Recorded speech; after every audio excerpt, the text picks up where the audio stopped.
I don't want to be too forward, Alex, but I love you. All right. Yes. I love you too, girls.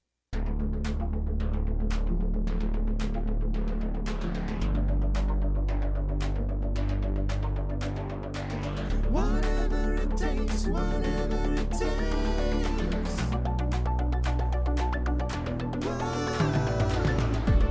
Whatever it takes, whatever it takes.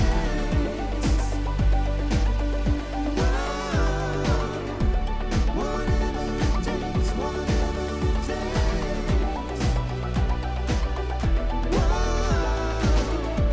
Whatever it takes, whatever it takes.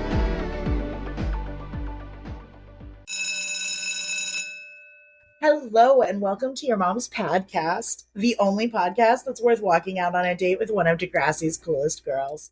I'm Caroline.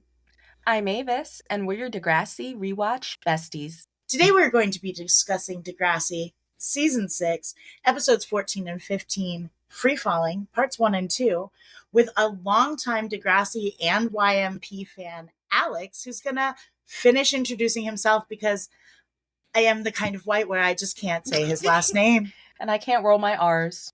I'm bowing my head in shame. I am Alekz Cardenas from Mexico. Cardenas. It sounds so much better than we would ever be able to say it. So, there we go. Probably, yeah. It's beautiful. Alex was very nice in saying it's something like that when I've tried to pronounce his last name Yeah. just 2 minutes ago. You almost had it. Almost. Almost.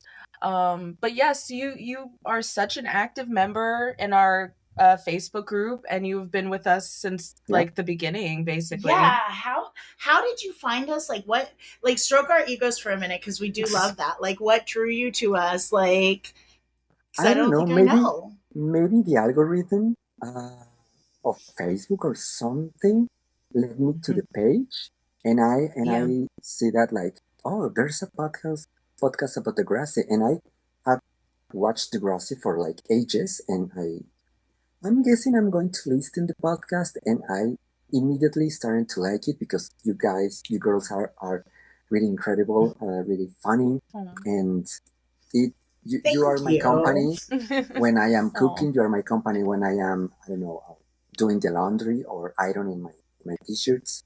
Yeah. That is Thank still you. so cool. I love that so that. much. And I love that you're on mic with us. It's so cool. It's like a full circle moment. Yeah. You know, I hate to tell you, Alex, but you commented on the trivia post, and it does say comment. So I haven't decided yet. I might throw your hat in the ring for season 6 trivia. Okay, I mean, I know. Yeah, it's hard. It is hard. Caroline really purposefully hard, makes it. Yeah. It's funny when you answer an incorrect option. Caroline in particular is hilarious. Trivia, but Caroline is like, that is incorrect. Other person, you were very like, no, you're wrong, and you should be ashamed. Trivia is your therapy, Caroline. Trivia is your therapy.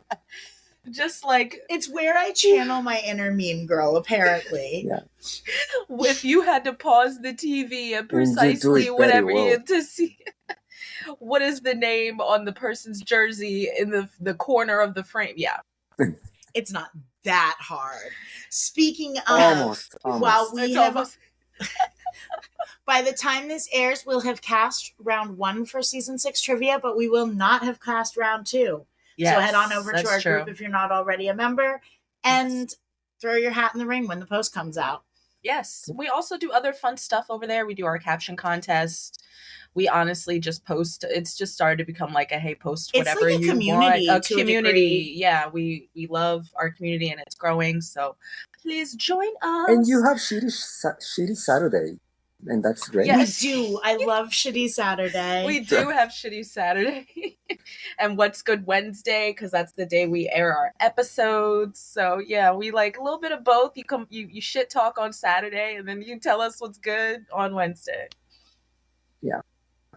Yeah, but it's also, you know, potentially if you're as cool as Alekz, you could maybe in 4 seasons get onto the show. If you Maybe are or 6. I maybe. in Yeah, 6 right. seasons, This like is me. right. In Yeah, I guess 6 it has been, because seasons, you've been with us since pretty early on, right? Mhm.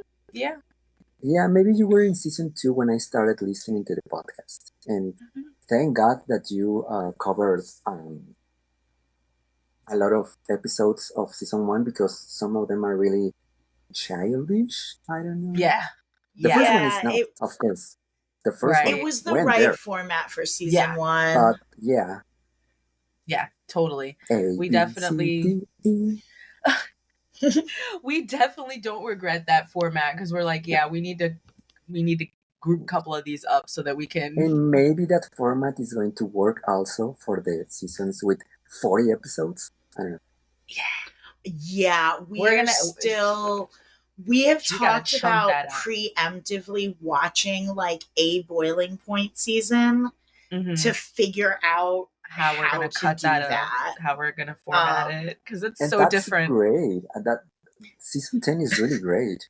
It's when Sometimes It reached is. some peak again.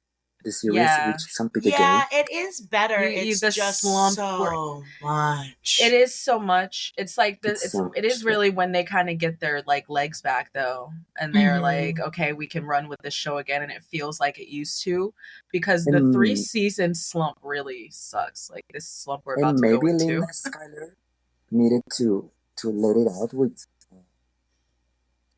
the characters. I don't know. Mhm.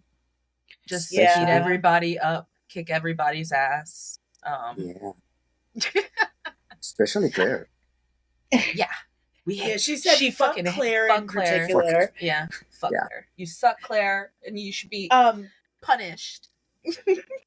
I'm not going to make it a sticker because I think it crosses a line that I am now too mature to cross, but not too mature to say on the podcast. Linda Skyler may be the actual president of the Fuck Them Kids Club. Oh. She said, fuck these kids in particular. She's the founding member. We thought it was Quan, but Quan just... She was like party of one, and then Quan showed up one day. She's like, hey fam. And then Perino came, and yes. Yeah. Alekz was like, I went in on this. Radich commutes from the school they dumped him at. Alekz. It's really great when Alekz says, hi Emma, and Emma says, don't talk to me. Mm-hmm. Like if she's Alekz has no haters, Emma has sadly left this earth. So have I. Yeah, she sucks. To be fair, she is not a great character. And then you have to think about what she made and what she brought into the show as well. She's hot, but that doesn't make up for her crimes. Nope. Because we're dealing with Peter at length here in the season, and that is my problem.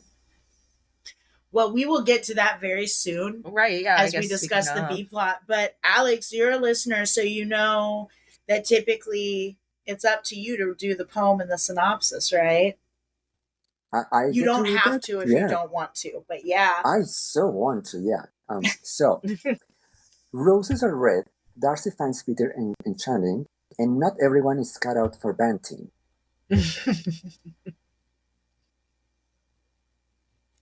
Yeah. And do you want to read the episode description, or do you want me to do that? Yeah, Caroline, you do the honors. Okay. The problem with being extraordinary is that eventually people stop making sure you're being challenged, and they stop checking in on you. Any former gifted kid can tell you what a curse that distinction turned out to be. Add to that the pressures of being a woman and the misery that seems to come along with being a Michael Chuck child. And it's no wonder Paige is at her wit's end. Does she have whatever it takes to be a banting girl, or will she crash and burn? Hint. Over in the B plot, Darcy uses service to the homeless to shame Peter, and in the process falls deeply in like. It's horrible, but honestly, she may be the only girl at Degrassi Community School as gross as he is, so I don't hate it.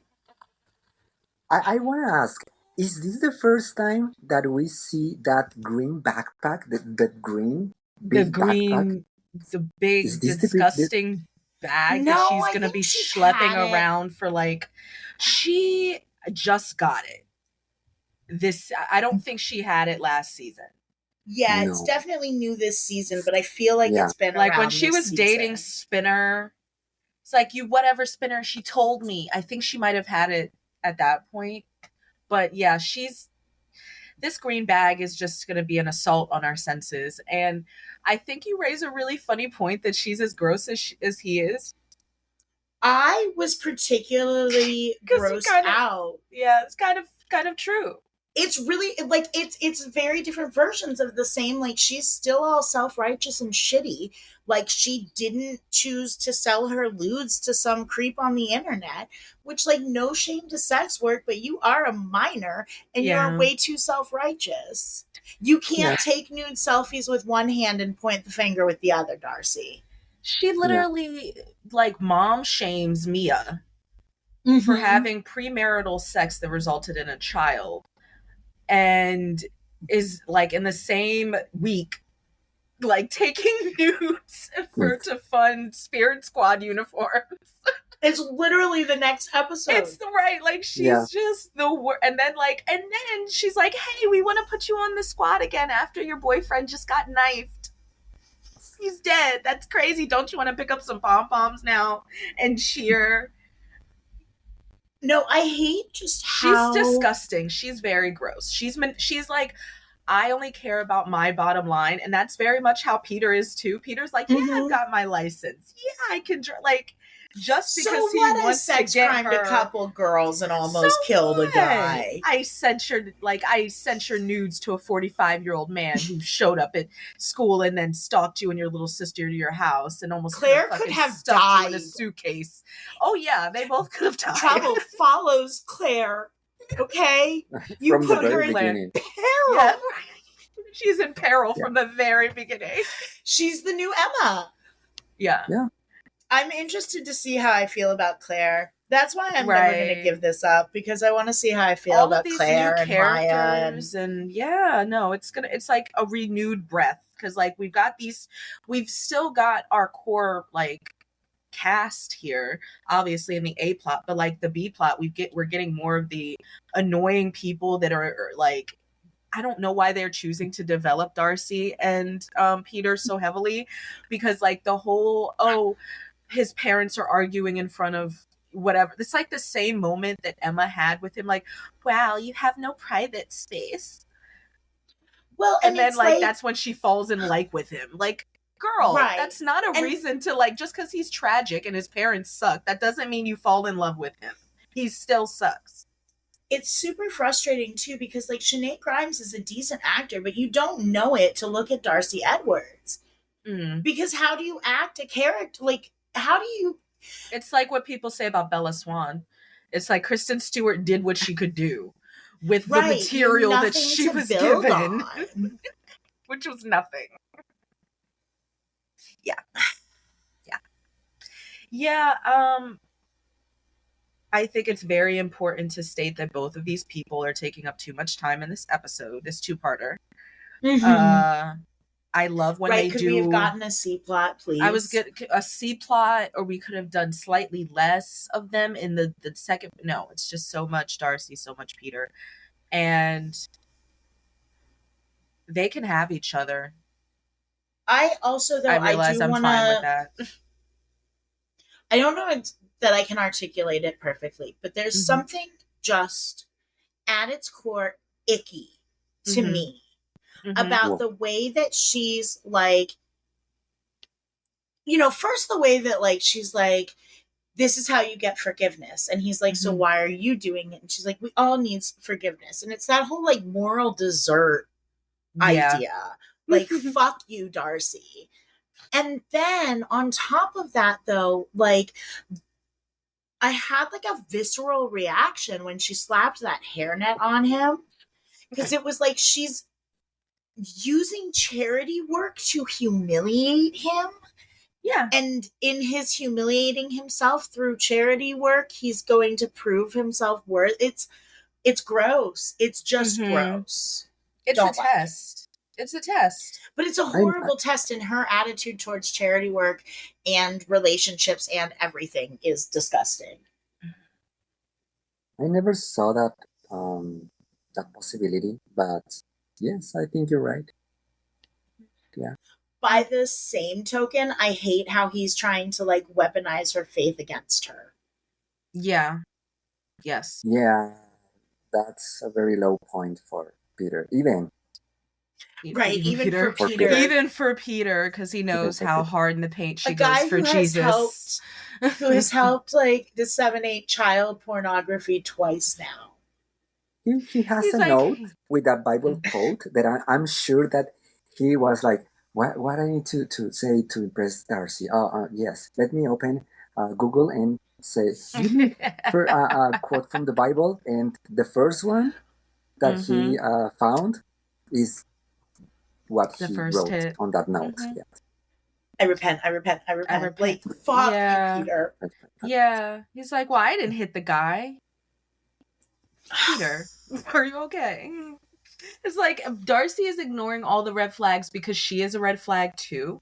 So I feel like she expects him to be terrible and not charming because he's because he's done a lot of, but like he is the most charming guy. Okay, so I'm not saying that Darcy Edwards is on par with, like, for instance, a serial stalker and murderer, but it's like a little bit giving Joe Goldberg in that, like, she is the absolute worst. And I feel like Peter is a little bit her love queen. He is, and that's a very good... I also did just binge watch 4 seasons of You in so the you're course seeing of like you everywhere. You're seeing you everywhere you go. Yeah, no, I mean, honestly, in Darcy, Peter has met his match, and similarly, I think that Darcy thinks she's so much better of a person than she is. I don't know how she gets away with thinking that, but I genuinely think that she thinks she's a good person. Because she was like raised in the right kind of church, and by right I mean wrong. And or so at that least the everyone wrong kind can of household. Find like a redemption arc. I think everyone can find a redemption arc. I just don't think like you have to like there has to be redemption. There has to be redemption. There has been nothing to redeem Peter. Like Spinner, you know that he found his redemption arc when you see when he discovered all the mistakes that he made, and he made an effort to I don't know, to be a good, decent person. That's a really, really great character. Spinner is a great character. Spinner is a great character. And like with Peter, it's like, even in this episode, right? He's like bothering her. She tries to blow him off. He's like, remember that time I encouraged you to put lewds on the internet? Right. He's joking about it. There is no redemption. Doing court-ordered community service is not redemption. And putting some pressure, because he says, I'm going to sing at your balcony so you can go out with me. What the fuck is that?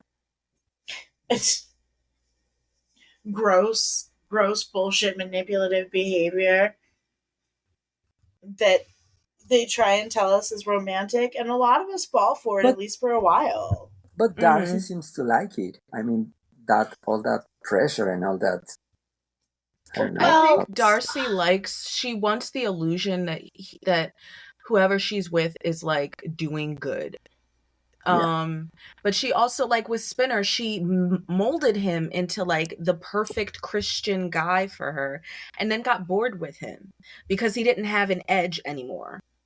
And I think secretly she just has not confronted the fact that she wants a delinquent. Well, and I think too, though, that like the shitty manipulative controlling behavior stuff, like I don't think she's like, I don't get the vibe that the Edwards are fundamentalists to the degree that like the Bakers are, but I do think that Darcy's self-righteousness alone, right, implies a more conservative Christianity. And so I'm sure that there's a level of like seeking men that you can submit to, essentially. Mm-hmm. That's nasty. It is. It is. I don't like the word submit to. Speaking of the Darcy's parents, I think that Darcy's mom also has some development through the seasons where she got divorced. I don't know. Sorry, spoiler alert. No, you're fine. A spoiler alert, but it's different on season 8 when all the plot about the sex toy comes up, and then when Jake comes and there's a wedding. You know, it's a very different lady, and you can see a development there. Mm-hmm. Well, and Claire's dad seems to fucking suck.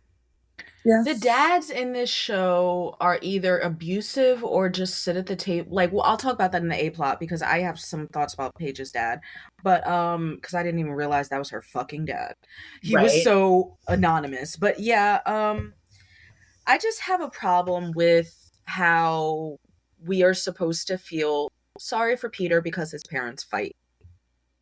Right. They have gotten divorced. They did the right thing.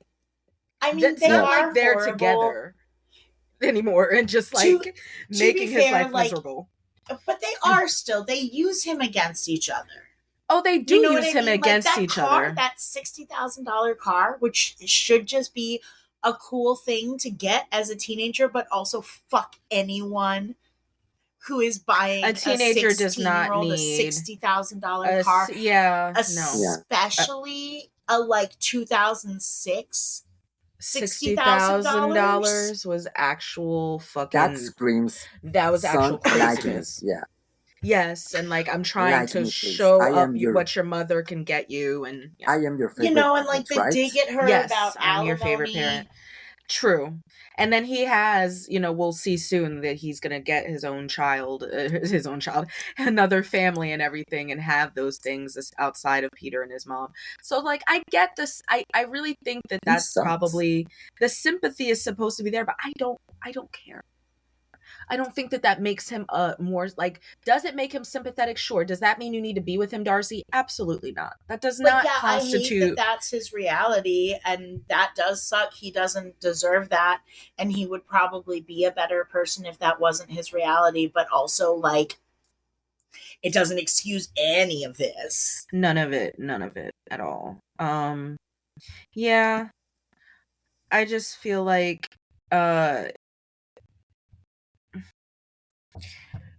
also Darcy saying that she is like sorry she trusted Peter, she shouldn't have trusted him, he'll never change. Like, girl, you have ample evidence as to why you should not trust this guy. It's been 2 weeks. What makes you think he changed? What did he do exactly to change since your last encounter? Right. Nothing. He sucks. He wears a hairnet and he can speak broken Greek. Yeah, like he has a grandpa that he calls Babu. Like, and that is cute. He speaks Greek like both of you tried to say Cardenas. Oh, shots fired! Shots absolutely fired in Deep Dive. Literally. I'm kidding. Though. You say Cardenas very lovely. Yeah. You're too kind, Alex, and you're also kind, lying. And you're super lying as well. Yes. Super lying. Yeah, no, it's supposed to be cute, and then Darcy comes over all aggressive, like, "Do we have a problem here? Do I have to punch you in the face for her, like, offending this old guy, basically?" And then she's like, "Oh wait, no, you're having a heartwarming moment." He's the nicest person in the world, right? It's like the perfect setup for like a sweet moment. He didn't like be all old guy grouchy when he got his pie. He was like Peter sweet. Paid that old guy. That is Peter's Babu. He's the reason that Peter's so horrible. Peter's Papu's got money too. And he just comes down from the country club / retirement home for the day just to swindle some free food and pie. No, it's just to make Peter look good. He ate too. That man gotta make it believable. He likes pie. That's if I believe nothing else. That's fine. If I believe nothing else, I believe he likes pie. Who doesn't like it? Right? Greg from Abbott Elementary, because fruit shouldn't be hot. Is this Thanksgiving weekend on Canada? Yeah. Yes. And theirs is in October. Yeah, theirs is before ours. Yeah, theirs is before ours. I actually learned that thanks to Degrassi that Thanksgiving in Canada is different than in America, in the United States. And they don't mention the word Thanksgiving, but there's this dinner for the homeless, and that big sign that Alekz makes for Paige, that welcome turkey. Yeah. It's subtle. I don't think it means the same. It doesn't have the same cultural significance. Paige only survived for 2 months in painting. Oh yeah, we can move on to the A plot. Did we have anything else? Yeah. For I hate Peter. I hate Darcy. I hope that they both die in a fire. I don't really. Maybe pineapples. That's a little violent. That might be a little aggressive. I want to tell the story for why I love this episode is because I could relate back in the days when I was in university, that same anxiety that Paige felt on university. All of these things that she has to do, all of these essays and work, that was very like me on university. I felt that. So when I watched the episode for the first time, it was like, oh my God, I felt the same way. I didn't have panic attacks, but I felt like really lost in university. Not because I was bad at university, but I had to work at the same time that I was studying college. So it was very difficult to me because everyone was like, did you your homework today? And I was like, what homework? What are you talking about? Did you study for that exam? What exam? I don't know. I was kind of lost because I had tons to do. And it's why I love this episode so much. I could relate very much to Paige. It's one of the better season 6 episodes, I think. The tone is actually way more decisive than a lot of the other episodes. This flow it's a great tone. Is not shown in any other TV series. Not any other TV series says that university is hard. Everyone in the university are partying in TV shows or in movies. Everyone is like having a great time, but here in Degrassi, it's the only TV show that I have seen a storyline like this, where a main character is struggling with university. Yeah, and we even get another one of those with Emma, and it's just slightly different, more on the social side, but she struggles just like fitting in.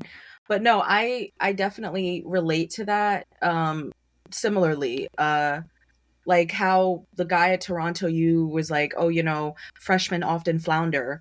And it like I think that's like the sentiment of the A plot of just like Paige is so like, even when he gets her transcripts, you have stellar grades. Like, I think that what schools do, high schools in particular, is they kind of give you a false impression of what college is really going to be like. And just because you do well in high school doesn't mean you necessarily have the skill set to do well in college. No. It's a completely different ball game. Like Paige is like, I won't let you down, Professor Janes. And she's like, makes no difference to me. Just don't let yourself down. And like dead ass, that's college. I actually found Professor Janes extremely realistic to a college professor and actually a little bit more generous in some ways of like, hey, you can do all this, like get it done over the weekend. I assume it's a little bit of a long weekend too. And like a 5 p.m. Monday deadline is like lovely. Because I used to get like noon Monday, like 8 a.m. Monday, like have that shit sent to me. If I saw the actress who played Professor James on the streets, I immediately would think that she's a university teacher. Yeah, it's like the perfect cast and the perfect both of her. No, she was very She's got well a cast. good mix of like severe and like also you can tell she's concerned. But again, I think as a college professor, especially And in a university, she's intelligent. Yeah, she's very intelligent. Smart. That's why she clocked Paige as soon as she's like, "Oh, okay, you're on time," and then she read it. Like, that was the most embarrassing thing, to have her be like, "Yeah, this is clearly plagiarized," and I wanted to die for Paige. You didn't even change a sentence. You didn't even change a sentence. Like, for me, I don't know if it's... When I became a teacher, I had some experience like that, you know, because I was in my first year of teaching junior high students. I remember that we were trying to work out some post-pandemic education. It was like 2021, and they upload the homework on internet on a platform, and I remember seeing a homework, a regular homework, and then seeing it again from another student, but with a pink filter. You know, with a pink filter. She took the pictures of the same homework, but she puts a pink filter on it, so it looks like a little different. And I was like, really? A filter, children. Interesting. Yeah. You know, we had different tricks to meet a word count. You put everything in white at the bottom or in the margins, and then it goes to your word count. But I've never heard of a filter on a homework assignment. That is fucking crazy. And I realized that, and I was like, are you kidding me? Really? Yeah, like, do you think I'm stupid? Like Professor James. Yeah, no, I just think that Paige buying the essay, she could have easily, like, I don't know if it's me, like, just shitting out I was an English major in college, so I was expected to just be able to produce 15, 20, 25 page papers at a moment's notice about fucking Chaucer, like, for no reason. If it was in 2025, Paige could really use ChatGPT for that. That's so sad, but it's so true. That's what she would have did, is like, please write me a paper about... That would have been even worse. I've never used ChatGPT, but I know how it works. She searched about what to do when you need to do. It was like a list of, I don't know, of suggestions for complete her work. Like, the solitaire thing was so real. The solitaire thing was very real. And then not being able to focus. Like, I actually failed out of a class that I was taking. I recommend no one do this, guys. If you are in college right now, I know the pandemic changed remote learning, but I thought that I could do a class that I actually did not attend. And it was a film class. So there were like 10 films on the syllabus that I was just like, oh, I'll watch these films independently and write the papers. I never wrote the papers. Like, I got like a fucking, like, I had to remove that class from my transcript because I was trying to do some fast, slick shit and take other classes at the same time. And I just did not, like, I have such an out of sight, out of mind brain that I can't do shit like that. So I would recommend only register for the classes that you're going to go to and like participate in, so that you can get the things you need to pass the course. And but also, like, Paige just not changing, and like, I feel like I would have got in that paper, read it, and had an example of like, I'm going to write this so fucking similarly that you're going to think that it's the same paper, but it's going to have all different words. It's going to be the exact same thesis. She didn't have time. It was 4:20 when she ordered the thing. And you know it. She didn't get it instantly because it was like 2006. It took a minute. Too. And then she had to print it, not. She did not have the time for that. Also, though, I want to talk about this 20-page essay for a minute, though, because the class that she is in is Statistics 101. Yeah. Why are you telling this girl she needs to do chapter summaries and a 20-page essay on international branding? Yeah, what I've got to think about is that because it is contingent upon her staying in the program, it's got to be some statistics marketing hybrid course. Like it's got to involve, but like it genuinely, or maybe when I tell you, or like maybe Professor Jane's teaches is just on crack. But like the way that I took statistics, and I needed like the equivalent of a crutch to get through that class. Like I had a friend who was really good at math, and we had tests that we would have to do online, and we would do them right next to each other. Like, well, she would do that. She would do the test and then write down the answers. And then we would go back and like hope and pray that they were not different questions. And typically they weren't. It was just scrambled. That's how I passed statistics. I failed most of those tests that I took because I didn't fucking understand it. It's actually quite complicated. Yeah. And I didn't even, and the way that I was like, oh, okay, now that I've taken statistics, because I probably haven't really focused on what's going on the slides that she's going through since I've been in college. So let me pause and see if I can. No.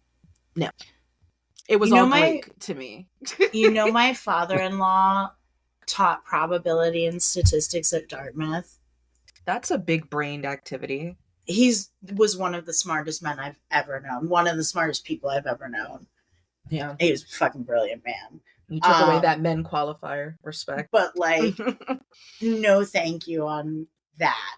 Never. That's like the worst job anybody could ever dream up for me. The only reason that I passed community college algebra was because my professor's husband left her like right before the final. Mm-hmm. Like a week or two before, and so the final was like super easy. Everybody passed. Lovely. That like, you get an A. You get an A. Yeah. Yeah, I could have gotten one of like 3 professors, I think, and the one I ended up getting was pretty good, but he was also like didn't care. Like he was very like, I am not emotional about this. This is math. You either get it wrong or you get it right. So he could not be appealed to, like Professor G. Like it definitely this is more than a statistics course. It's got to be like intro to marketing statistics or something like that. But atop the test, it literally says Statistics 101. It's an oversight because Degrassi doesn't care about details. They want Paige to be stressed out. They want her to burn. Yeah, but then they don't want to have to pay multiple professors. Right. Another spoiler alert. It's when I think that it's season 8 when Emma's generation is in college, and everyone has different careers, but everyone is taking the same humanities course. That's true. Liberty, Manny, and Emma in the same classroom again in university. Like That's really. Yeah, I don't know if it's different in Canada, but the way that like undergrad is literally just, it's like 70-30, like 70 gen ed, 30 special, like actually what you're there for. But that's fair. I don't know that they would have the same gen ed requirements. I don't know. I don't. Maybe they probably would. Like some overlap. Yeah, that's true. It's and especially like when you're like a freshman or a senior in particular, I don't think it's that uncommon to have like everybody has to take this course. Right. Maybe. But it is still, yeah. Let me look. I felt so executive dysfunction was also something in college that was really hard to like overcome, is like having to be a self-starter and having to make sure that I'm getting my work done and shit, and not like going home for the weekend was probably the worst thing that she could have done. Yeah. When she had that much work. And I get it. I've done that too. I've been like, okay, I'm going to come home on Saturday night, or I'm going to come home early Sunday and I'm going to knock this shit out. For me, if I knew, like, that's kind of what I used to do when I lived farther away from home and, you know, I had to commute to school. Like, it was like an hour and a half, hour and 45 back up to school from home. So I'd be like, if I had a bunch of shit like that to do, I would either not go until I had figured everything out, or I would have came home early or came back to campus early. You got to give myself mind, that quiet though, time. This is her first holiday weekend since she's left for Banting, where she is drowning. I know. I'm just saying it was a bad call. She is not like, that's why it's like, if you've ever been in college before, that is where she fucked up. Obviously, she fucked up many moons ago. She's living off of the floor in the same Banting sweatshirt. She's hit her rock bottom. She's overwhelmed. But like, everybody knows that like home is just like, especially when you've been in school, like everybody wants to see you. Like, you've been away for a while. Like, she's 3 hours away. Everybody wants a piece of you. Like, Alekz literally closes her book and she's like, no, we're spending time together. Like, no, she was not going to get that shit done. She woke up. She's not even partying there. No. He was she's just stressing. Just stressing. Yes. Driving the fucking struggle Banting is apparently a party school. Work hard, play hard. They're like... Yeah. Those people, like the girl in her goddamn statistics class, and she's like sitting there hyperventilating. She's like, bitch, you're judging me for blowing my nose and you're over here having a goddamn like a whole ass to be. That girl was looking at her like, yeah, like, what's up now, bitch? Yeah, it's funny that Banting is such, like, portrayed to be such a party school, when it's also portrayed to be something that's a very, like, not cut out for everybody, a very rigorous environment. Yeah. Interesting. Because, yeah, I mean, I guess it could be, like, but I'm still gonna state she probably should have come home early. She could have come back to her dorm early. The location for Banting is the same university that they use for when Dylan entered university. Got into university, you know. It's very similar. The campus, yeah. I know. Yeah. No, I would totally believe that. They don't have... There's only so many locales that they have access to. I totally believe that. Yeah. Yeah. I know that the front... the front porch, or I don't know how to say that. The channel that were...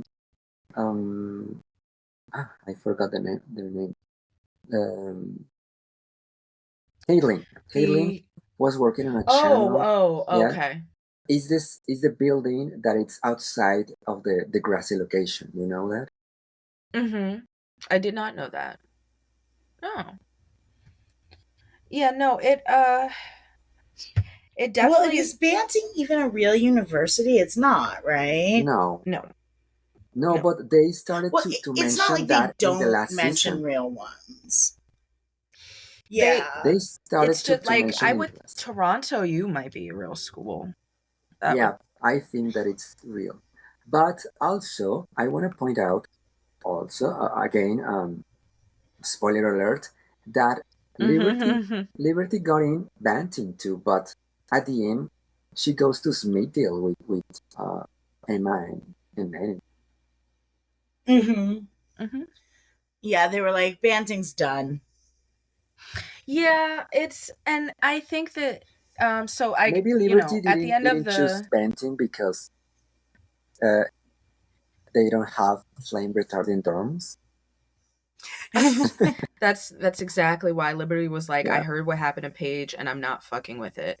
Yeah, like, honestly, Paige just does not understand that, like, And like I was saying, high school work and being good at high school is not the same as being good at college. In high school, you have people reminding you about your deadlines. You have people, you check in every day and you're like, okay, guys, this is going to be due this day. We're going to have some class time to work on it. And then the teacher is there to help you if you need support. In college, it's like, you're kind of on your own, buddy. You sink or swim, bitch. And you can go to the professor and ask for help, but the professor is not going to explain material to you. That's not what's going to happen. Like the interaction that she had with Professor James was quite generous, of her giving her a take-home midterm with the whole internet at your oyster. Like the way I feel and it's obviously the internet wasn't what it was. Right, Obviously. and that level of math would be hard to do that on the level internet. of math, you would have to like get like an article to explain to you how to do that math. There would be nothing to be like, solve these problems for me. They're way too complex. But you like, and now we have ChatGPT for that.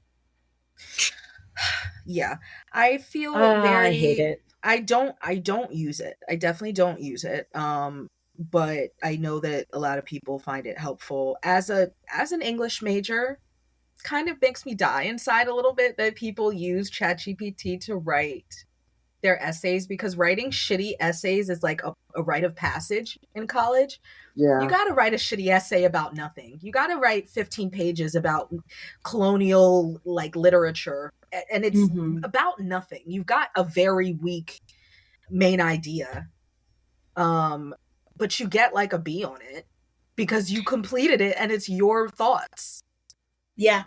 Like, if you let AI write everything for you, where will your thoughts come in?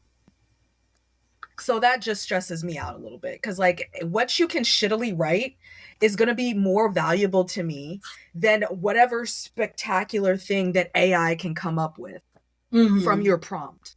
Totally. So just right now in the future when we have what? Oh, I was No, you're good. No, yeah, I was gonna just say in the future when we have a big like technology drawback and everybody wants to write on like slates and chalk again, we're gonna need to learn how to write things again, guys. Just saying. So learn now because it's coming. But yes. Oh, go ahead, Alex. I wanted to say that right now in my teacher in my classes, I never ask my students to hand me a online or I don't know, a document online essay. Everything is handwritten. Everything is handwritten because awesome. of that reason. Yeah. Yeah, it's much harder to use those at tools least when if it's you're handwritten. going to use ChatGPT, at least you're gonna handwrite it. you're gonna handwrite. At least and you you're have gonna to read it and write it out. I love that. There you go. Yes. But yeah, you're gonna At because least like and you're hopefully in reading and writing it out, you'll realize that it's fucking way stupider. Anything you could have come up with. Easier, yeah. It's very much like a lot of children just don't see the point in writing anymore. I saw firsthand of like just kids speaking to their computer and giving dictation versus actually typing things out, because you have to think about a phone and an iPad are touchscreen. And I mean, my computer's touchscreen, but it also has the keyboard, and that's what I use. Kids don't have that inherent like computer thing where they can go and type on the computer, like typing time. We used to do typing time in computer class, and the RPM was a thing. Like you would want to get get your typing up. Don't look at the keyboard. Like make sure you're moving your hand. Like it was a whole art form to type. My keyboard, it wasn't just in computer class. In 7th grade in my district, you had to take keyboard. Was what they called it, and like he would put like whiteout on all of the keys. Yeah, so so you had to actually know what the keys are. Type. I can fucking type too, man. I can type without fucking looking. I know what the key. I know what all. That's what. it's a thing for me. When we first got together, Yeah. S would like, I had a work from home job, and so Me she would too. hear me click clacking on the keys, and she'd be like, "It's so sexy to hear you on your computer doing the, click clacking boss woman stuff." And I'm like, "Baby, I just have a lot to type. I have an email to type, Yeah. but it sounds like official." But yeah, now it's talk to your phone instead of type to your phone, which I will admit, when doing notes, it is easy to talk to my phone. I now realize I can watch YouTube while doing dictation, and I can still hear what's going on. And I'm like, this is why these kids don't fucking write down anything. Because they are being enabled. Sometimes it changes the words. Sometimes. Mm-hmm. Just tweak a couple words that the AI shot out for. Yeah. And then I also want to point out that putting your multiple failing tests, essays, in the back of your car is probably the poorest location. Yeah, it's a choice. It's like definitely you're just riding around with your baggage on you. Yeah, that was a cry for help. She specifically asks Alekz to go like look for something that I bet you she knows is like under all of her tests. She's like unconsciously. I mean, I can see her like not thinking of it in the moment. No, but yeah, I can also see her being like, maybe now somebody will see. Mm-hmm. I want to point out that there's an exam, the zero exam. Mm-hmm. When Professor James puts a zero on her essay, after the turn starting on flames, but that same essay with a zero is burned. I mean, maybe it was the first midterm that she walked out on. But with a zero too? Yeah, why did she didn't do any of it? Professor James was like, you can have the take-home test, but also take home your shame. Oh my gosh. Yeah, because she threw her schoolwork. I was going to say, do you have the screenshot? It's the essay. Yeah. Alekz is like, I've got the receipts. I was going to look for them as well, so I'm glad that you have that like pulled up. Yeah, it's very much a bad location to put your shame. She started and I'm going to need her to again. work. She started to burn everything again. I support it being a cry for help because that makes like so much sense. She was gonna light Professor Jane's car on fire, but then she thought better of it. She was gonna use the zero papers. Yeah, because why does she have a gas can in like? Is anybody like? That's not that uncommon. Isn't it dangerous to travel with gas? Oh, when yeah, you don't I guess it need was full. That was weird. When you don't need it, like it's kind of dangerous. Yeah. Like this would lend to Alex's your pyro theory of her about to like do some fucking damage. I hadn't thought about that. You heard it here first, kids. The only time I have ever, we had a gas can growing up. We had a big one. My parents never traveled with it. We kept it in our basement because if we needed it, it would be taken to the gas station. You fill it up and then you take it to the car. But you don't know people who keep like an empty one in their car because they're really good at like. My friend Ashley runs.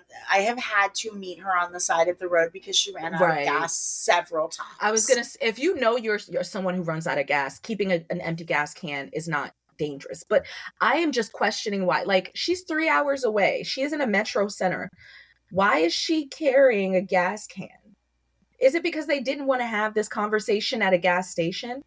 Like, are we not allowed to see Canadian gas stations? I'm just really confused. Is this more common in Canada? I think is this more common in Canada, guys, to carry around gas cans full of gas? Maybe she ran out of gas. I don't know. Because they're on the they're in some dark. It looks like they're in the back lot of Degrassi. Honestly, that's what it looks like. I think near the chain link fence. She, yes. I think that probably Paige, once you do arson, Once you do arson, can't go back. Yeah, that's, yeah. You're like, it's fun. Let's light all the things on fire. Why not? Like, have you ever lit something on fire? Like, I've never burned down a building, but like, I used to love playing lighting with stuff fire on is fire. super fucking fun. That's why you're not allowed to do it. This is not a fire safety podcast, unfortunately. No, my dad would be so disappointed. I love lighting things on fire. I always have, but it can quickly get away from you. I would say if you like lighting things on fire, maybe invest in a fire pit.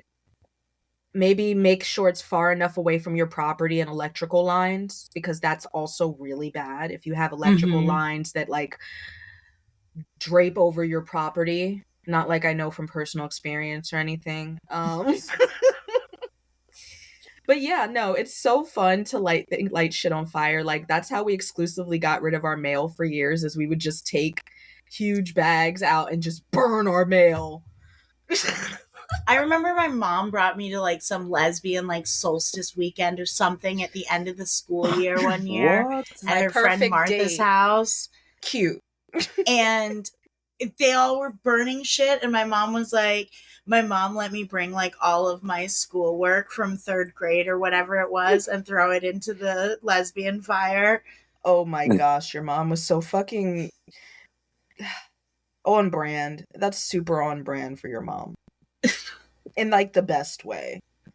Like, in the best way. Are you guys doing another episode with your moms? Yes, it just didn't pan out because Avis's mom actually got married. My mama got married.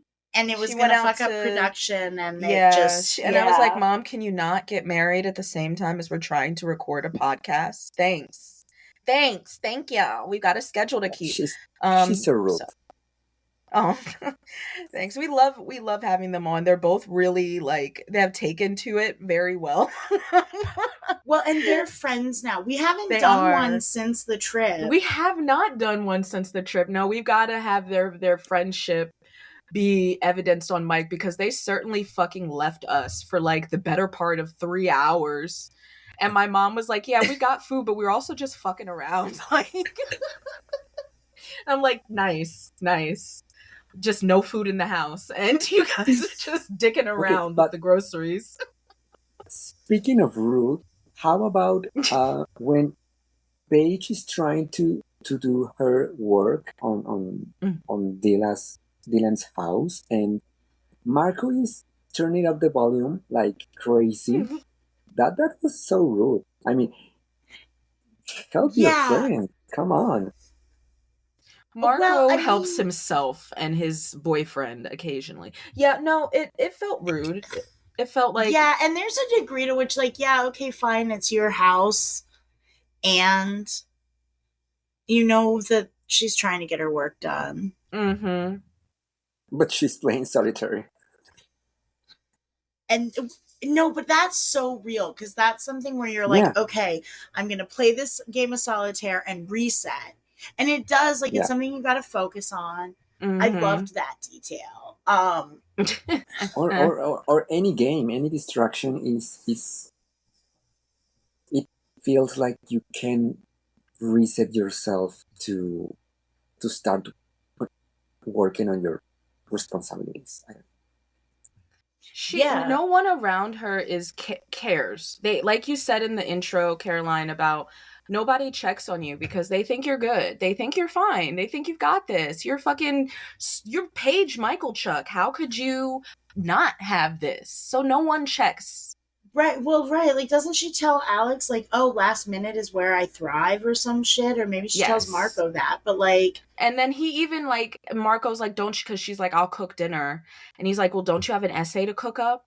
Like, he isn't being, like, oh, fuck your work. But she's like, well, I can handle my own course load, thanks. But it's like, no one would question that. Like, well, are you sure you can handle your course load? Because you gotta seem like you're stressed over here, mamas. And it's like, no one's gonna push back on her, because when Paige says she's got it, she's got it. Mm-hmm. Maybe if she was more sincere with everyone, she would have some help with that. That's you her know thing. who would have pushed back, at least in my Ellie? headcanon? Hazel. Oh, no. No, Ellie doesn't give a fuck about anybody but Ellie. Well, that's probably why Ellie's not in this episode. And Craig. Or the last two. Yeah. Fair point. And Craig, yeah. No, Hazel would have sussed out bullshit, and she would have been like, you know, what's up, Paige? Now you're not like now you're just getting 50s and you're just hiding it from everybody and you're pretending everything is okay. At this point, they are not very close friends yet. Ellie and Paige. Yet. No, but Ellie knows what drowning feels like, and so I can see her recognizing it. And I mean, being she like, was the one who pulled Paige. Show me your arms, Paige. Yes, I was gonna say Ellie knows what it like. They are very similar in that way of like you need to be pushed to the wall and like confronted for you to open up and tell about how you're struggling. That's totally Paige and Ellie, their dynamic. So I could see Ellie doing that, like, no, what the fuck is wrong? Because something's up with you. Because if it's that serious that she's like, hee hee, I tip over my candle and look at burn, baby, burn. Ha. It's hilarious how she's like laughing hysterically and then she's like, oh shit, this is serious. No, she killed that scene in particular.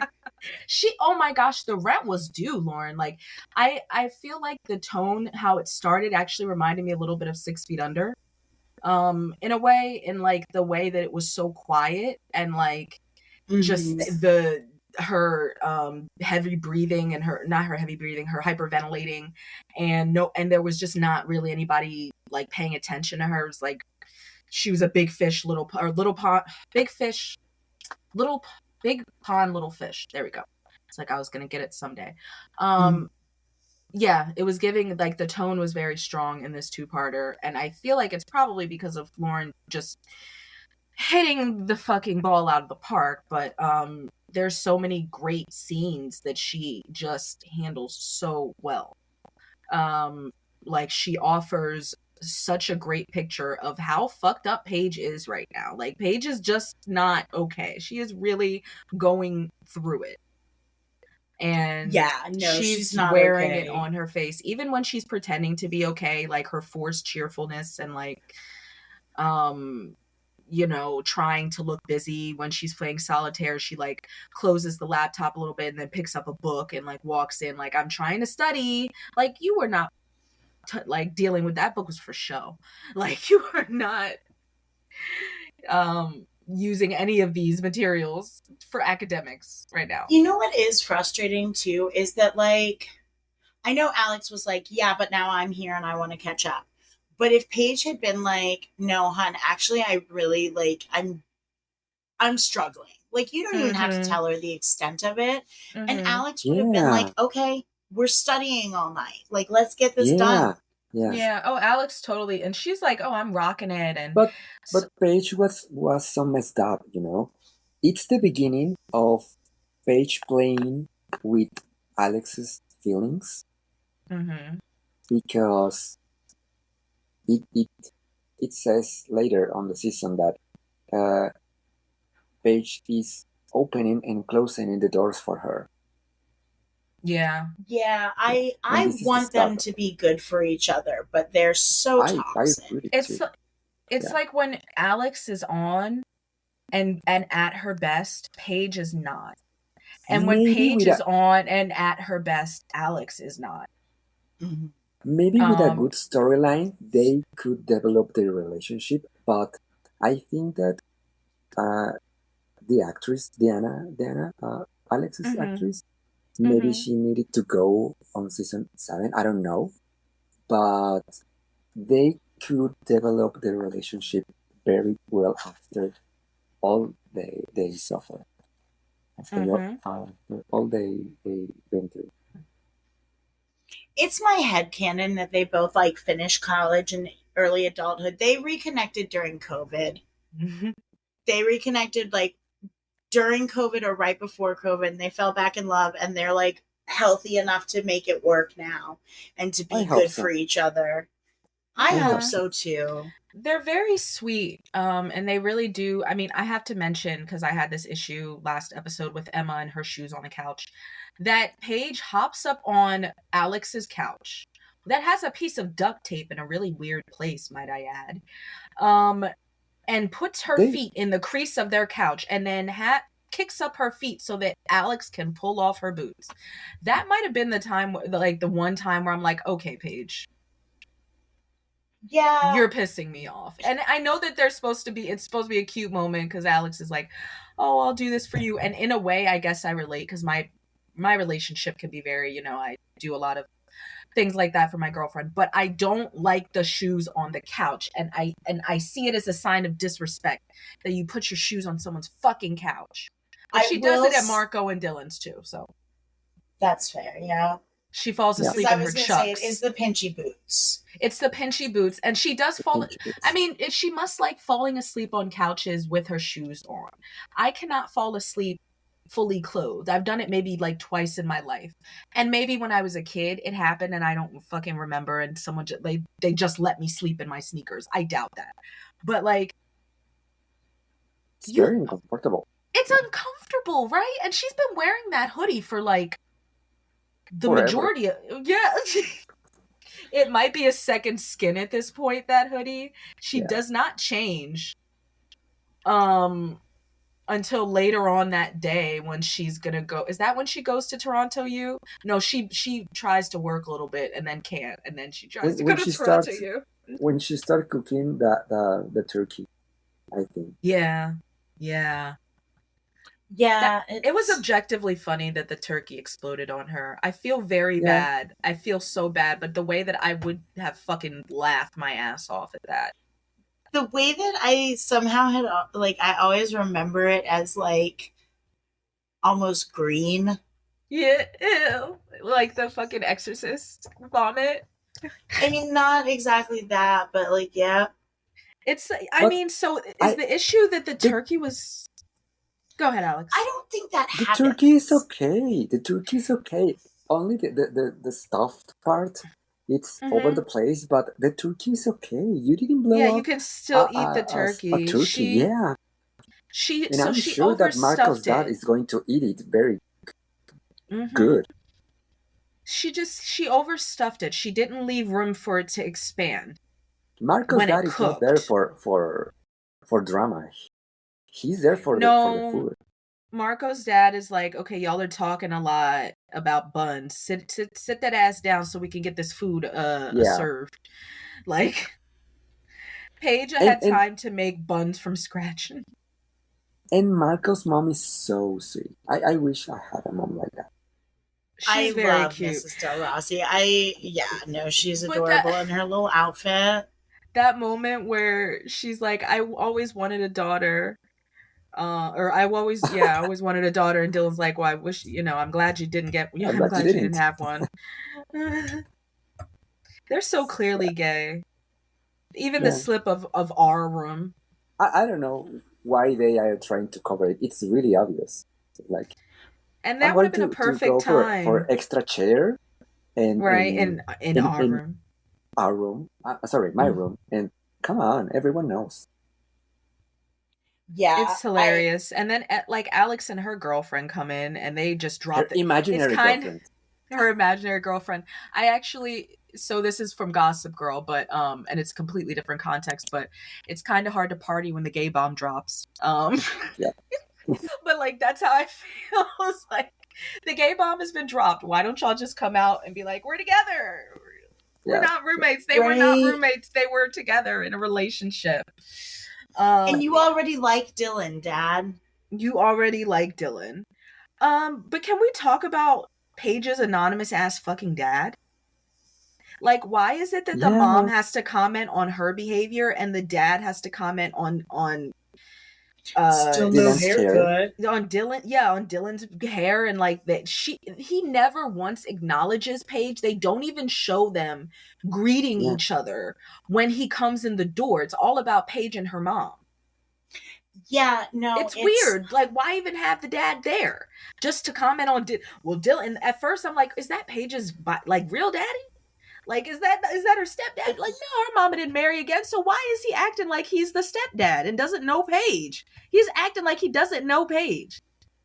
Yeah. And it's like only Paige's mom can comment about Paige, and you comment on the boy. We keep it separate over here.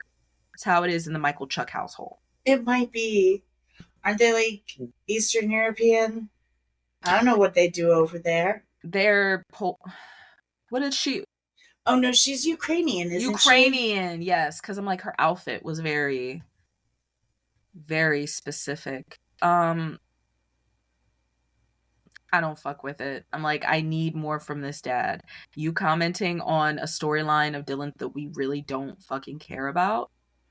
Is the actress plays Carla, the imaginary girlfriend, is the same actress that appears on the party in the season 5 where Craig and his band play for the wedding? Yeah, the wedding. Yeah, the Joey's. She has girlfriend. A very similar look to that chick. She does. Yeah. I think that chick was a bit older.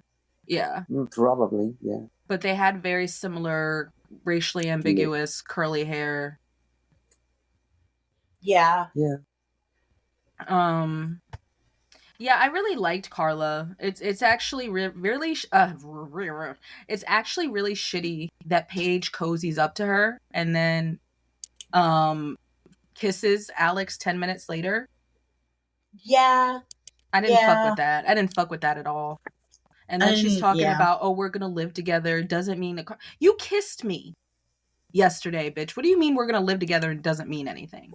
I'm not putting my girlfriend in that because I can't tell her that it doesn't mean anything, because for Paige it might, because she's around here kissing me and shit, even though she's met you and just had fucking dinner with you. Right. I also want to say, like, I know it's like the end of it, but like, I don't think it was wrong for Alekz to involve Paige's mom, but I think it was shitty to ambush her and then abandon her, especially when her mom walks in and is like, you have some explaining to do, Missy. I know she doesn't call her Missy, but she might as well have.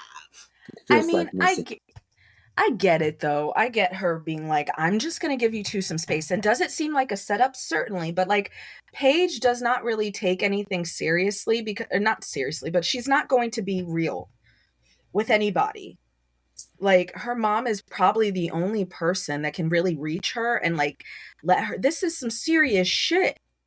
I think that at the very least, Alekz should have been like, respectfully, Mrs. Michael Chuck, I understand you are being angry, but I think that that's not what your daughter needs right now, so knock it the fuck off respectfully. I mean, yeah, but also you gotta let a mom and a daughter kind of, if they're not like being abusive to each other, you kind of gotta let that shit be their shit. You kind of gotta just back off of that. If somebody tried to insert themselves when my mom and I were having an issue, I'd be like, excuse me, but who asked you? Because I didn't. Well, I'm never going to have your back. My mother can no. That maybe is a more mature thing for Alekz, because she comes from a family that yells, screams, and shouts, and so I think that was good for her. That's fair. Yeah, that's definitely fair. I just feel so bad for Paige throughout this whole episode is all. Like, she's super fucking struggling. And frankly, assigning a freshman or like, yes, it was generous to give her the extension and all of that, but also being like, here's an extension that you can do over your very first ever college holiday weekend. Mm. This is like likely the longest time she's been away from home. That's the other thing is like, not only is college like a super intense shift in workload, but also you've got this newfound like pseudo independence. Mm-hmm. We need to be nicer to college kids, I think. It's high stress, and obviously the weight of like having a bunch of money being spent on so that you can do this is a lot. But like I do think that I really do think what he said, what the guy at TU said, is very true. Freshmen often flounder because of the unrealistic expectations that kids are set up with when they're in high school. And if you baby children through high school, they're gonna fucking bomb college, because there is unless you go to like a very small school, and I went to a super small religious school when I first started college that had a curfew and everything. Even with those parameters of like, okay, no, we don't want you guys doing whatever the fuck you want, I still, you know, was not given resources like, oh, did you do this, did you do that? Like, there was none of that. It was, you get your work done on, like, you figure out what works for you to get your work done. Nobody's going to tell you. There are resources, I think, like you can go to like a tutor, or I think there was somebody that could have maybe helped you kind of learn how to study better, something like that. But like, ultimately, it's up to you to figure out whether you're a study group person, whether you are a stalk the professor for extra credit person, whether you're somebody who needs to absolute quiet. Because as me, like I said, I would go home early, or I would go home for my weekend, and then I would come home like early Saturday, a Sunday morning, and then I would just work, because I lived in spaces where I could close the door. I had my own room, and I could close the door and not be bothered for hours and hours. And yes, my roommates were there, but it was like an apartment style housing for most of my time in college. So it's not like I had a roommate next to me bothering me or distracting me. I didn't have loud parties going on, even though the second school I went to was a very big party school, and I had ample opportunity to party if I wanted to. I had a really good understanding of like, no, if I don't get this done, I'm not going to be able to like function. Like, once you fall behind in school, as well, in college as well, like how she was like, oh, in the chapter summaries you're late on, and that, like, it, once you fall behind, it is really hard to catch up. And I think like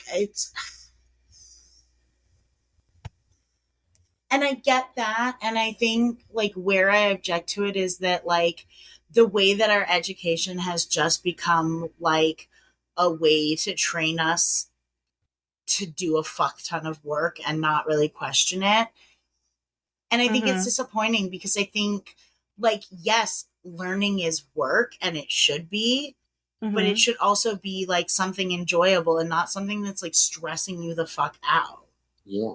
Well, of course, ideally. And I mean, I think that just stands to like that this program is probably not for Paige. It's probably not what she should be doing, because it stresses her out so much. Like, I have never had that happen, and I am terrified of math, of like how she was just not able to focus on any of the slides, and how it was blending into each other, and like all of the camera work they did to kind of try to show Paige's mental state and how she is fucking not doing well. Like, I have never felt like that. It causes her so much stress that she has a physiological reaction. Yeah, no, it's like, tap out of that, Buki. Like, you don't need to do anything that like makes you want to go into a grippy sock vacation. You don't need that. Like, you should just do something else. Right. Yeah, and that's like fair, you're not going to catch also, me in anybody's statistic course like as a part of a marketing, program. Does it really need?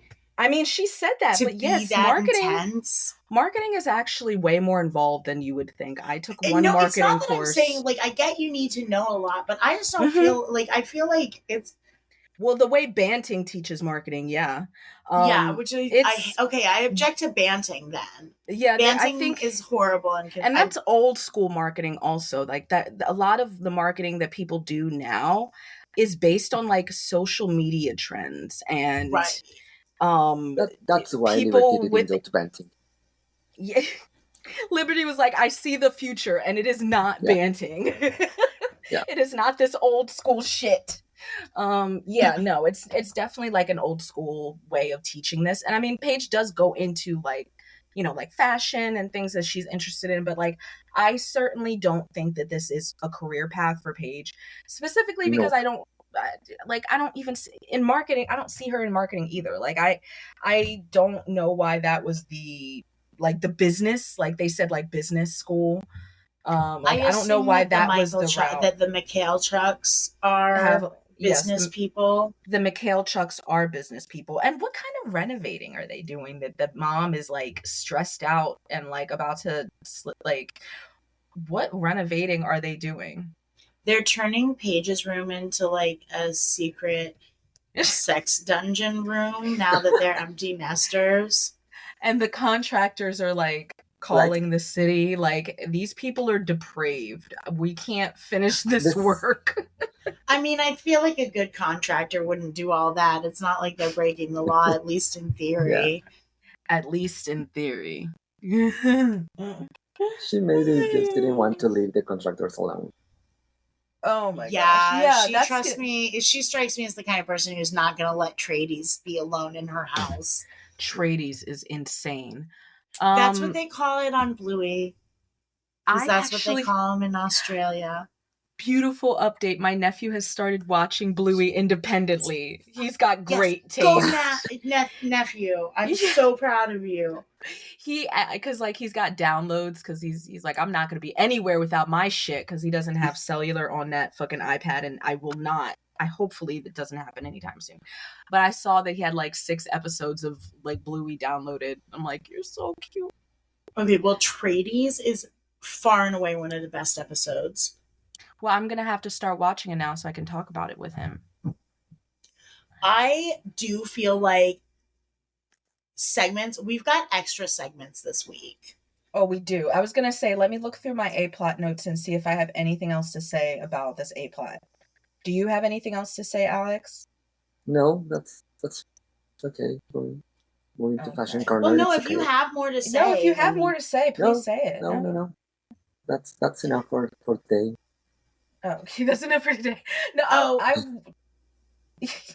I said fuck that RA though, because that RA was weird, and I think we do actually need to talk a second about what a dick that guy was. And I know she did just burn down her dorm room, but still, can I check my blog?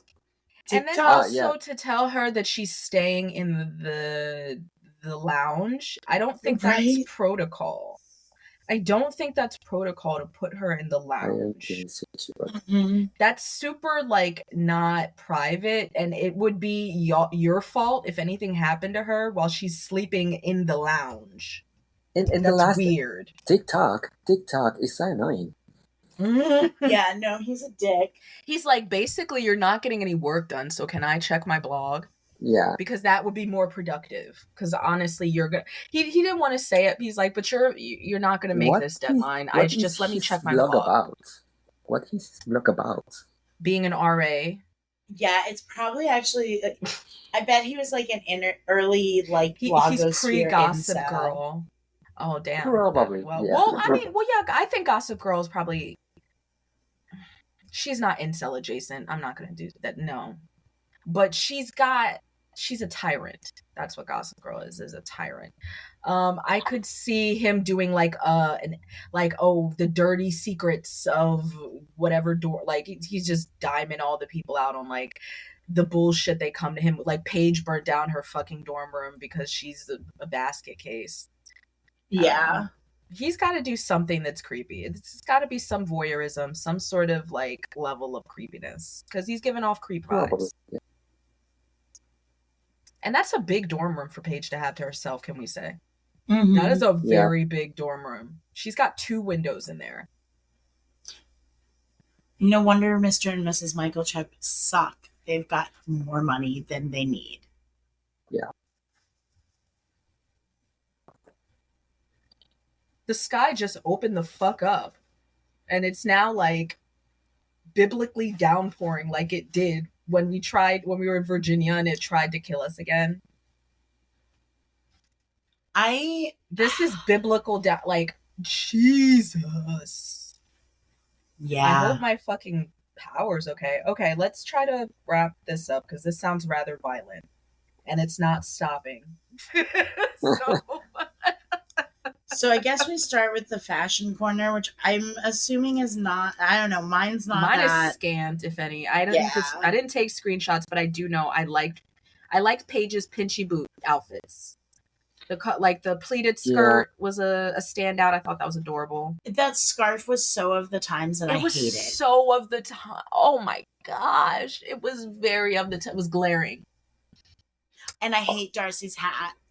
I want to point out that through the series, through these 6 seasons, every episode looks like they are spending every day on summer, you know, like really little shirts and skirts and shorts. I don't know, but at this point, the writers needed to know that we are approaching to the end of a semester, not a full school year. So they started to dress up like fall and winter clothes, and they look pretty nice. I like all the outfits, outside outfits, like with Paige and the vest that Peter is wearing, the black one with pink squares, is really cool.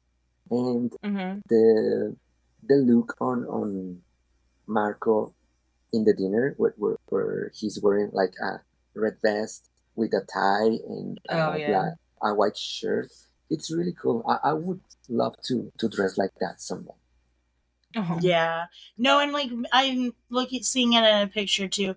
Now that I'm looking at, like, Mrs. Michael Chuck has it too. Like, she's wearing an Argyle sweater. Oh my vest. gosh, it's an very Argyle. and I love Argyle. I think Argyle is great. I had Argyle leg warmers. They were blue. Argyle. They look Winter very fashion is really great. Winter fashion is really great. I like Darcy's outfit. Oh, go ahead. Darcy's outfit, the one where I think it's like a red or like pink, like fitted top, and then like the billowy white. I thought was pretty cute. I did not care for that. I liked it on her. She was dressed very bizarrely this episode. I did not care for most of it, but I actually liked the way that but I think I like that look, and I probably dressed like that in high school, so that's probably why I like it. And the fashion of Professor James, so on point. So it's serving cunt in all the best ways. Professor Jane knew who she was from an early age. That she is an icon. Do you think she went gray in her 20s like Steve Martin? If she did, she'd rock it. Yeah. Yeah. I felt like Alekz was... Oh, no. I wanted to mention just Paige's hair in this episode is phenomenal. Like, it's a beautiful length. And, like, I think her hair looks great when it's just straight. Like, it's just straight. And it's the middle part, like, and she's pushing it back a couple times. I think she has it up once or twice because she's stressed. But it's a great length for her. And, like, for the fact that she had terrible hair moments throughout all of, like, season 4, this one episode redeems all of those moments for me because her hair is just so flawless. Darcy's hair looks great too. It looks great in some scenes, and in other scenes, I don't know what happened. It needs product. Yeah. Maybe their hair extensions are not really... That's what, like, I feel like that's what it is they're not great extensions. In the correct and so place they'll, like, hilarious. Look good when they start. And then, like, in fact... Look here. It's like there's like patches between the blonde. That is a fashion crime. It's rude. It's rude. She looks like what is that guy that... Why I need to put my extensions? Rob Zombie. She looks like Rob Zombie in that outfit. The director. It's giving Rob Zombie. I mean, you're not wrong, but like, Jesus. Jesus, yeah. All I can say is Jesus. I did notice that, like, up until Paige's pinchy boot outfit, where she's decided she's just getting into Toronto U, she's very drab. She's very like muted, dark colors. we haven't really seen her dressed that way except for like when she's in home. the Dean storylines. Yeah, that's true. Right. When she's heavily depressed and in PTSD. Yeah, no, she does not dress like this. When she has a hard time, her fashion suffers. Yes. And she is getting the energy from being back home, so that's why she starts like right when she decides she's going to TU, she's like, well, my problems are solved, so I'm gonna put on a cute little fit. And he's like, yeah, girl, you can't cover this shit up if you failed out of yeah, hilarious. Is there any more fashion? Mama Del Rossi. Yeah, you did mention she has her a lovely cute little outfit. She's literally like wearing a bow around her neck, and it's lovely. She's like, she looks like she could be at Pride. She could be a mama at Pride. Yeah. Look at her fully embracing her role. Yeah, no, that was it for me. That's her outfit for church or Christmas. I'm sure of that. Her best. Those are good clothes. Her Alex, good outfit. did you have any more fashion? No, that's it. The bests are great for me. I would like to wear that. So as we come towards the end of the season, Paige Michaelchuk is coming in strong with the Huns. We haven't had a Hun count in a while because Paige hasn't been around. She hasn't. But we have 3 tonight. Beautiful. The first is at Marco's when they're up late and Alekz is talking about how she's doing well in school and she might be at Banting next year. And Paige says, well, that is fantastic, hon. I'm very glad that you proved me wrong. And then when she's like tired in her pinchy boots and Alekz is taking care of her, she says, hon, we're going to stay this close forever, right? And then when Alekz tells her she like aced her test, she says, well, congrats, hon. I do want to say that like this motivated Alekz, I really am sad that we don't get more of. She's so fucking cute in this episode. She's so happy-go-lucky. And I wish that she deserves this to be, the rest of her story. And spoiler alert, it is not. No. She's gonna have some smoke a little, strip a little, smoke a little. Yeah. God. Yeah. But yeah, Hun count, beautiful.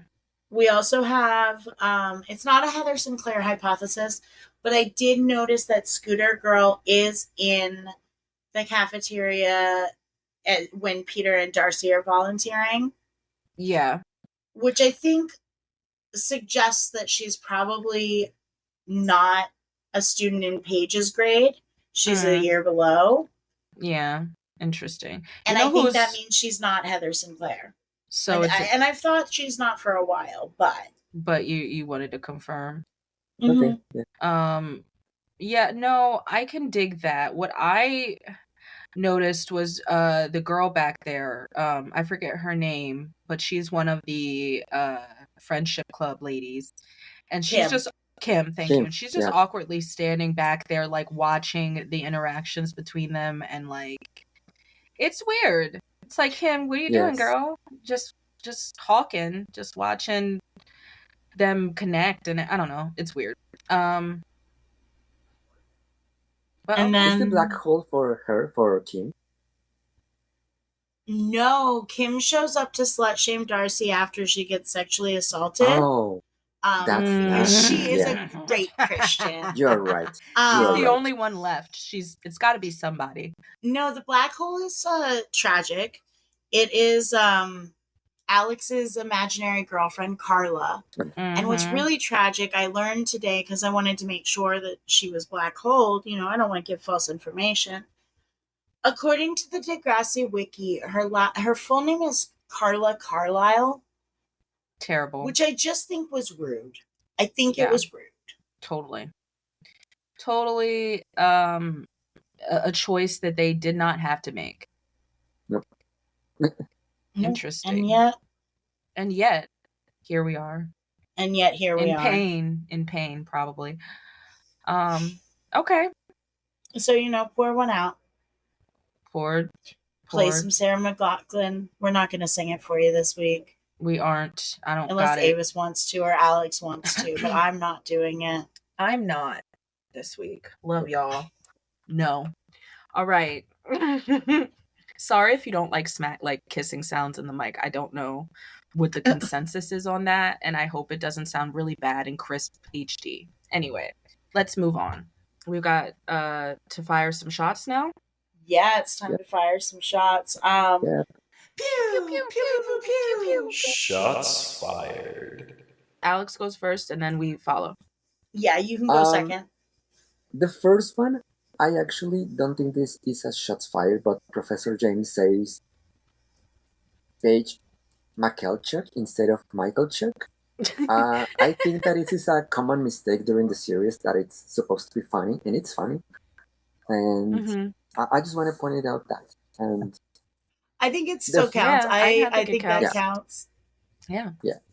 And when the first scene of Peter and Darcy, when Peter is sitting in the hall and says, "I'm waiting for my mom to drive me home, so I thought I might help a friend." And Darcy says, "Funny, I don't see one."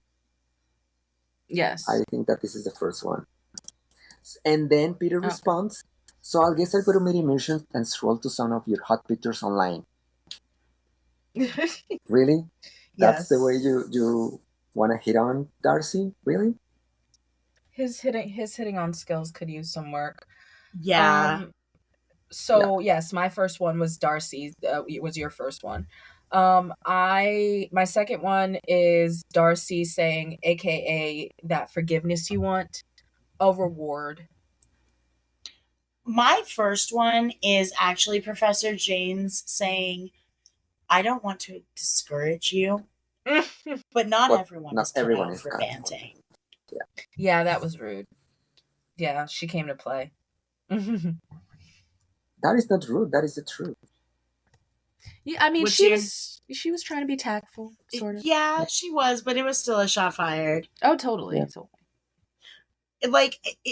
It is true that Paige is not cut out for banting, but everybody doesn't have to be so fucking mean to her about it. Right. Seriously. What's your next one, Alekz? When I think that this is the second part, when Peter brings out flowers for Darcy and says, "Hey, I brought this for you." And Darcy says, "Great idea. The homeless need something nice with their meals." She's not accepting flowers yet. She's not. She's like, "I don't want your flowers. Yeah. You look like you picked them on the way here." I have Alekz saying, "Does she breathe like the rest of us, or does she produce her air internally like a blowfish?" I have a couple before that. So I have when Paige bites into the cookie and she's like, "Are you sure that Ellie didn't make these?" And then when Alekz asks if they're having a parent double date and Dylan goes, "Date? Gosh, no. Marco and I are just roommates, right, darling?" And then I'm caught up. Oh, okay. What do you have next, Alekz? When Paige, after the heavy breathing, when her mom leaves the house, and Alekz want to make sure that Paige is okay behind the bathroom door, and Alekz asks, "Forget what? What is wrong?" And Paige starts screaming like crazy. "You don't get it, Alekz. You never will. So you just go back to your stupid, pathetic, straight-A high school life with your imaginary girlfriend, okay?" That is absolutely. It. I have Paige right after that saying, "Salmonella is so not festive." I have Dylan responding to his dad's "still no haircut" with "still no hair." That is very funny. Do you have any more, Alekz? On the dinner when Carla and Alekz arrive, and Marco's dad asks, "Who's your friend?" And Alekz responds, my imaginary girlfriend. Marcos Daddy Yes. chokes on that. He does. He's like, well, the gay bar. Like lesbians. Yeah. I have Paige saying, "Don't call me that. I'm an idiot. I fooled all of you." Because Marco says, "My smart, intelligent friend, all that shit." I have And then Marco says, "You're not the only one. Last week I got a C- on my exam," and Paige is like, "Okay, I'm going home. Yeah, fuck you and your C-, Marco. I'm dying." Yeah. I have before that still at the dinner, when Alex first gets there and she mentions Paige's breakdown, and Paige is just like, Alex is a pathological liar. Yeah.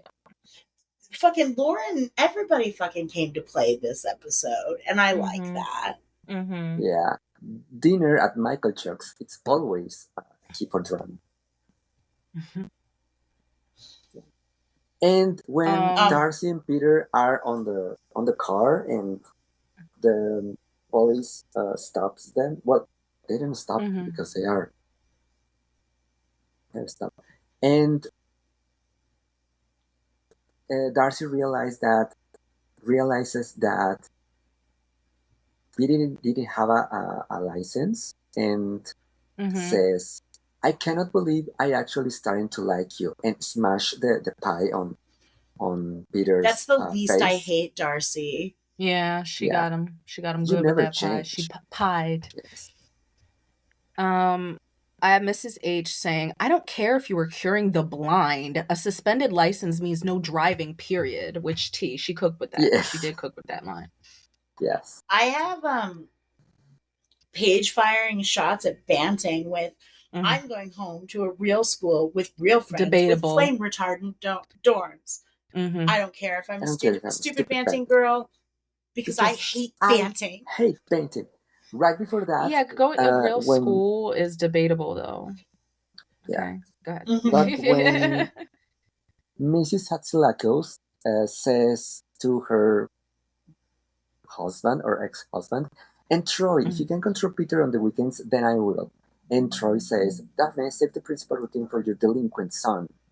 And Mrs. Hatzilakos responds, "Who's delinquent? How about a guy who buys his 16-year-old son a $60,000 car?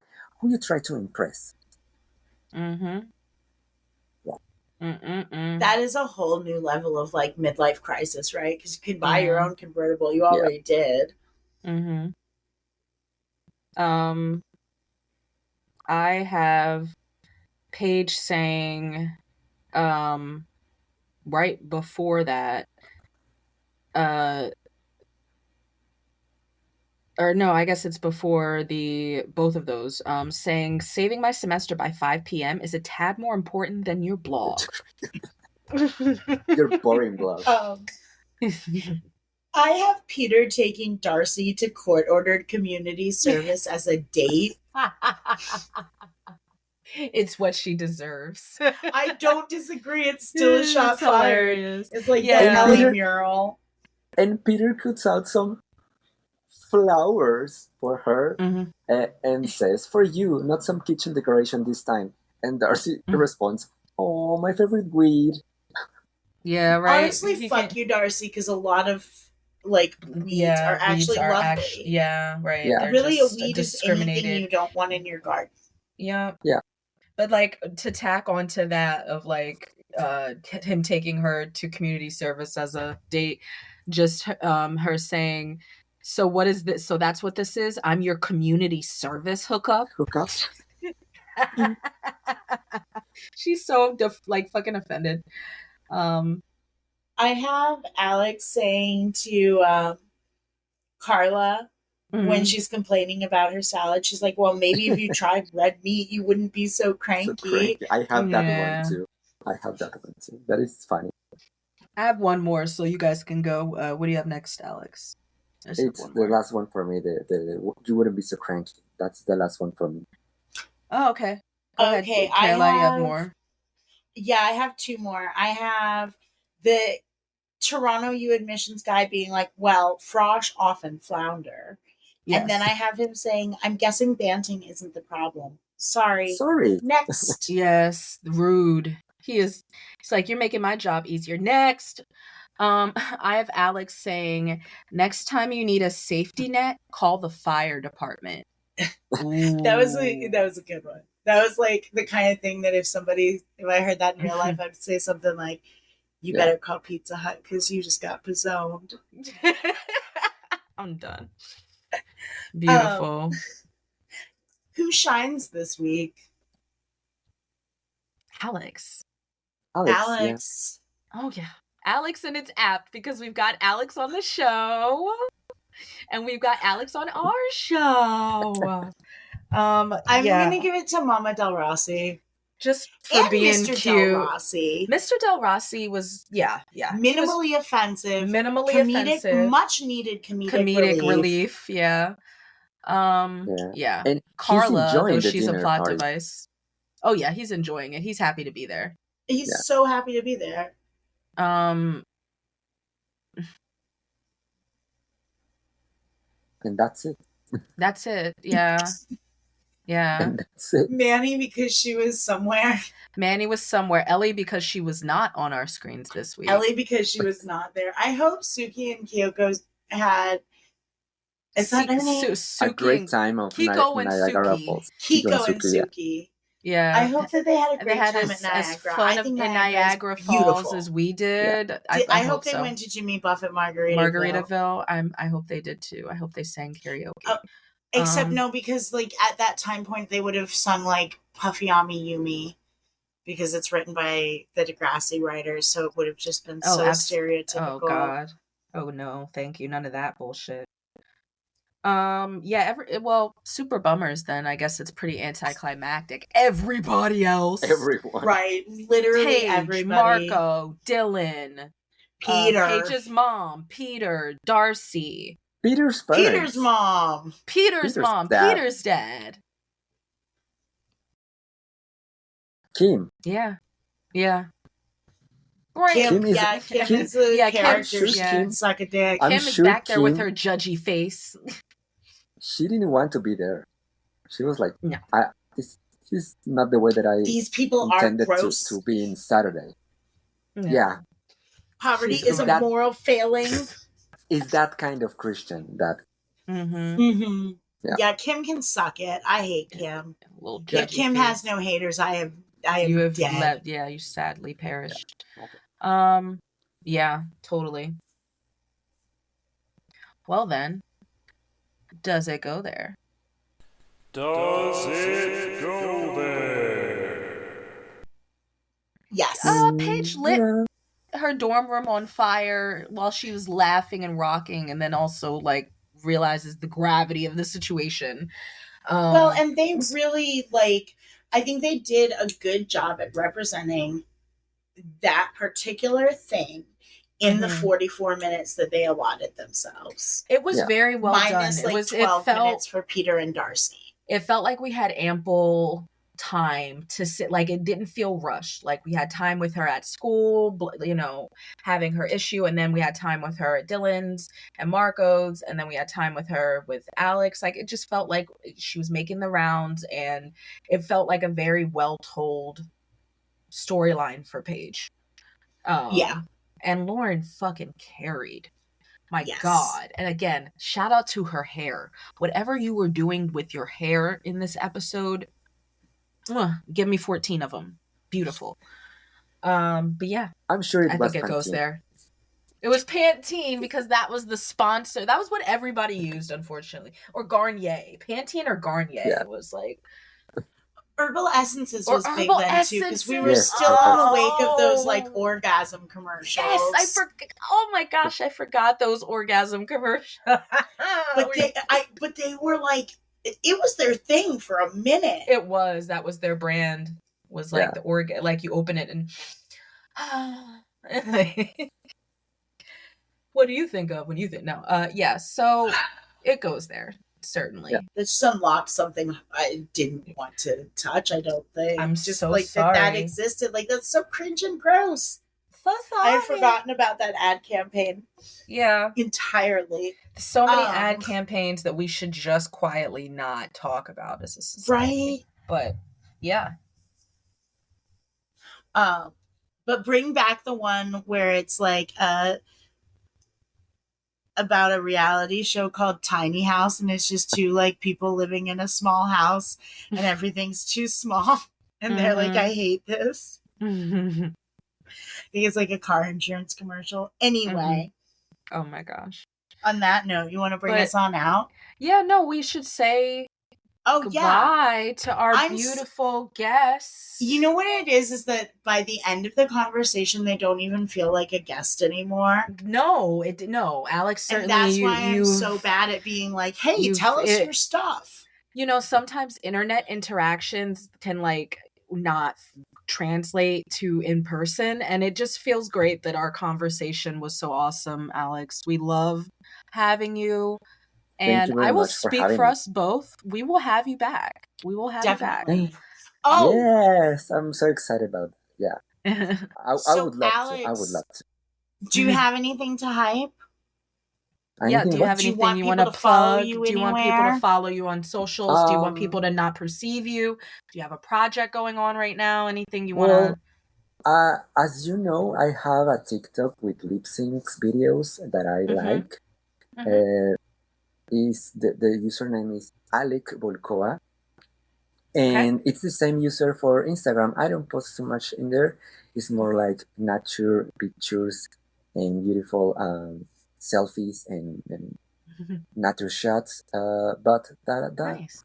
That's it. That's my socials.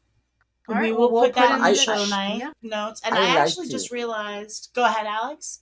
I like to put 2000s lip syncs on my TikTok. So if you want to follow, maybe you are going to find any song that you like back then.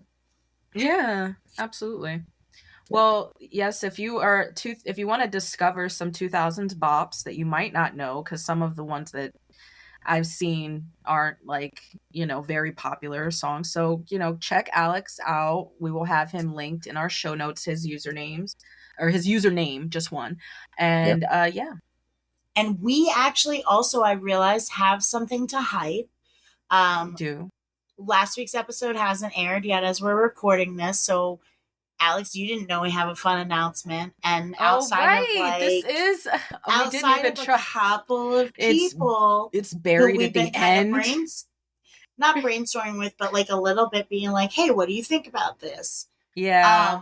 Nobody really knows this, Alekz. What? He's like, you're making me nervous. Yeah. No, it's good. It's good. We're starting another show. We're doing a second show. Yes. He's like, another one. Yes. What it's about? This one.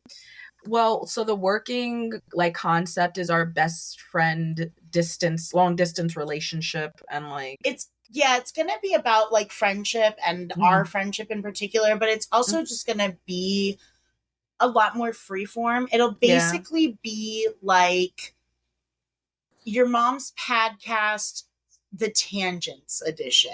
Right, like our pre-shows are like all the tangents we go on. Like we will definitely still be focusing on TV and media and books and all of that fun stuff. We want to be able to just like, so that is also something that we can see having you on for. If you want to come on and talk about something that's not Degrassi related, or it definitely it's a whole new ball game. So we're really excited. We do not have a title yet, but. Yeah, awesome. You will be. We are not. Your mom's podcast is not going anywhere. We are still holding on strong for our YMP fam, our pasta fam, the whole time, particularly in the boiling point. But we will get through the juggernaut that is. I mean, we're 6 seasons in. We've got 12 left. Yeah, we're blazing through. We're gonna be under 10 before you know it. I have a lot of really good episodes that I like for season 7. Okay. Let us know. Yeah, hit us up. We're about to start like mapping guests for that soon because After we get over the trivia, like to join us for an episode, you should Yeah. check out our TiddySnake producer tier. Or shoot your shot in the group. Who knows? Or shoot your shot in the group. There's more than one way on the show. But I mean, Alekz has been with us since pretty early on. So Alekz has been with us since nearly you the might beginning. have to put in a year or two. Hard. Like, yeah, you got to do your time. You know. Okay. No, joking. But yeah, so I guess now, since we've done that beautiful outro, I will take us on out. Thanks for listening to your mom's podcast. Next week, we'll be watching Paige sink to shocking new lows in Love My Way. This episode of Your Mom's Podcast was made possible in part by Paige's Pinchy Boots, Freezy Leaks, and support from listeners like you. Thanks, guys. Thanks so much, Alekz. Thank you, Alekz. This was great. Thank you. It was so great. It was. You gonna hit the button? We'd like to take a moment to thank our Patreon subscribers, Tay, Lucy, Iggy, Evie, Miranda, and an extra special thanks to our TiddySnake producers, Tawny, the Degrassi Generations Facebook group, Corrie, Chelsea, Brandi, and Alyka. Thank you guys. We love you. Thank you. If you'd like to further support our show, you can find us on TikTok and Facebook as Your Mom's Padcast. We also have a Facebook group of the same name. And you can find us on Instagram at YMPadcast. Your Mom's Padcast is available on Spotify, Apple Podcasts, YouTube, or wherever you get your podcasts. Subscriptions and reviews are another great free way to support us. However, if you're interested in supporting us in not free ways, we have a lot of great bonus content on our Patreon, and some great merch at our shop, which can be found at your-moms-padcast-shop.fourthwall.com. And remember, that's Padcast. Pahdcast. Thank you.